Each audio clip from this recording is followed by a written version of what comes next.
Duke, you suck. You shut your mouth. And then after that, then I went to Can-Am with those guys, and they were wrestling like 15 or 20 shows a month.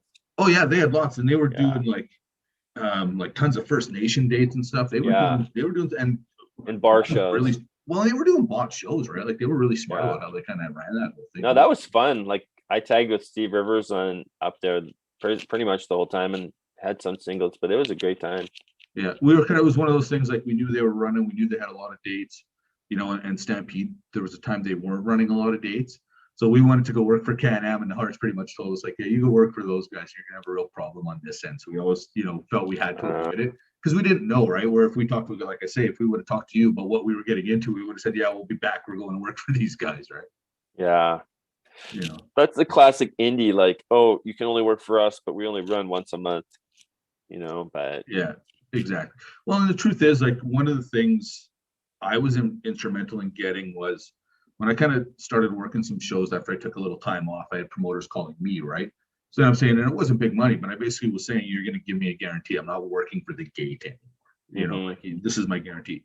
So then when we started that promotion at Western Canadian Extreme Wrestling, one of the things I told the guys that were running that show is, we have to be able to give these guys a guarantee, because if you can't give the boys a guarantee, you can't afford to run. You know what I mean? Like, just shut down now. So that was something that I kind of brought into Alberta. But one of the other bullshit things, I mean, I didn't start it, but my attitude was, you can work for anybody you want, just not in the same city. Well, in Alberta, if you're running Calgary to Edmonton, you pretty much just eliminate everybody else. Yeah. Right? So it's that's where it gets a little sketchy. So that's a tough one. My logic was just, if you're a heel here, be a heel in both, and try to like just keep your persona or whatever. So at least it's still the same or whatever. Yeah. Well, now that I'm out of an office and simply looking from, you know, trying to look at, say, out of the office perspective, but also from the worker, it's kind of like, unless you're scared of drawing eyes away from your product, which if you're confident in your product, you probably shouldn't worry about that. Unless you're scared about drawing eyes away, that just shows that, okay, this guy is working for all of these other promotions. He must be the guy to watch. Do you know what I mean? And if the guy's that good, or the people that are working around those promotions are that good, they'll come to watch them at yours too. My logic would be, hey, if Duke goes to work for ABC Wrestling, and he gets new people watching him, and he really draws them in and like him, that's going to bring those 5 or 6 people or 10 people or 20 people, whatever it is, to our show. Yeah, because they'll know he's on the show there. So I think I look at it that way too. But yeah, no, I agree. It's one of those rising tide floats all ships, right? Like, and then it's up to you as a worker. If you're my champion and you go somewhere else and you're like beating guys and you're getting beaten like a minute in the first match, in the prelims or whatever, like you got to look after your brand a little bit too. Yeah, for sure. Well, you know, to that, I actually had a story once, and I won't mention any names in the story, but I was a PWA champion, you know, at the time, and this guy phoned me, wanted me to go work a date somewhere else in Alberta, and I talked to the Kurt Sorokin and the promoter in Edmonton, said, hey, I want to go down there, but I want to go there as the PWA champion. You know what I mean? So it'll people will recognize that I'm a champion somewhere else, and maybe it'll draw us to our promotion. And he was okay with that. You know, he was very cautious about, you know, don't defend the belt, don't do anything like that, but, you know, definitely announce yourself as champion. Okay, cool. So then I kind of hear through the grapevine that the promoter's down, and he's promoting that, yeah, I'm defending the PWA title against somebody that I definitely did not care for in the business, and and probably one guy in the whole industry that I'd say I'm not putting that guy over. And yeah, apparently I was going to put him over for the PWA title. So I quickly phoned that promoter and said, yeah, don't book me. I'll never work on your shows, because it's just, you know, and that's where it gets you into trouble. You know? Classic promoters, though. Yeah. Well, of course, then I got a call from Kurt, and he'd heard it before I had, which upset me the most. Because of course I get this phone call, and he's like, "What the hell are you doing?" I'm like, "What are you talking about?" Like, you know, Joe Dumb in the woods, no idea what's going on with the belt. So yeah, that's where guys get themselves in shit, I think. Yeah, and that, and just the communication between office and workers generally is never good, and those guys take liberties, and, you know, it's all weird. Well, I think a lot of promoters, I mean, and I understand what they're doing. You know, obviously you want to pop your brand and you want people to draw eyes. You know, it's the idea of, say, going down a flyer in another show's show. Like, it's not the most classy move in the world, but I see, you know, I see where it comes from to some degree.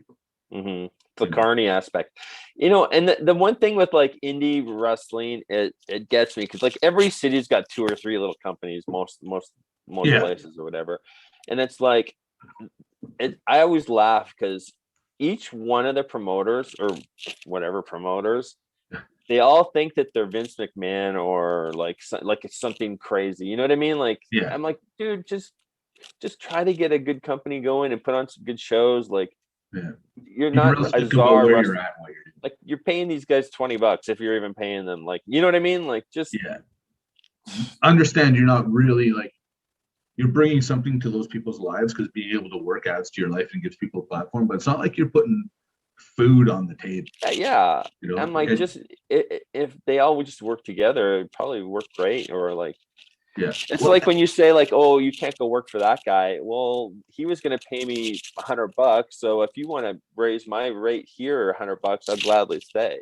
Yeah, for sure. And that's what I kind of ended up doing was this promotion was willing to pay me this. What are you willing to pay me? And you hate to do that because if you have a conflicting night, somebody's going to pay you either more than you're worth or more than they think you're worth. And I'm very realistic about what I'm worth. You know what I mean? But I have been in that situation, right? Where it's just kind of like, okay, well, you want to pay me, 75, this guy's willing to pay me 150. Do you want to go any higher?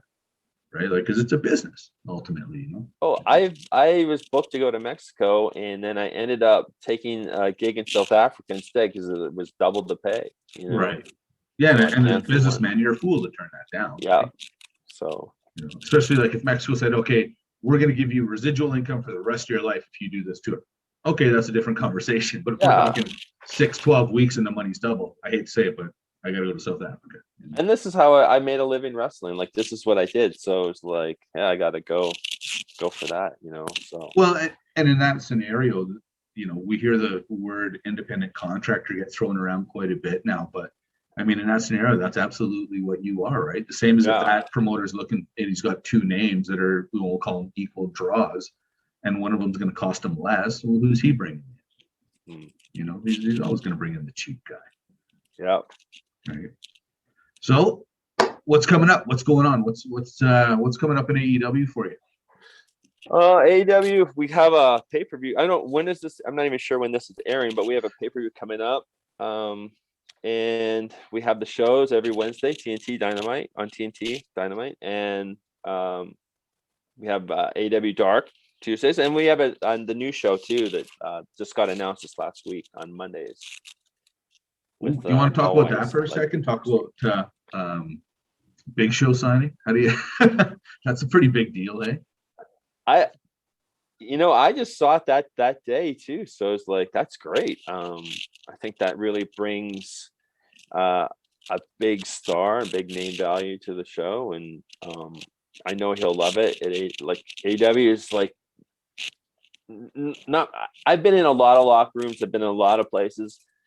I love FMW. When I was there, I still consider myself like an FMW guy. Right. But AEW is like literally the best place I've ever been to. Like, it's so, and people have knocked this around, and it not trying to be cliche, but it's really like family oriented, or like it's just it's been a great place. So it's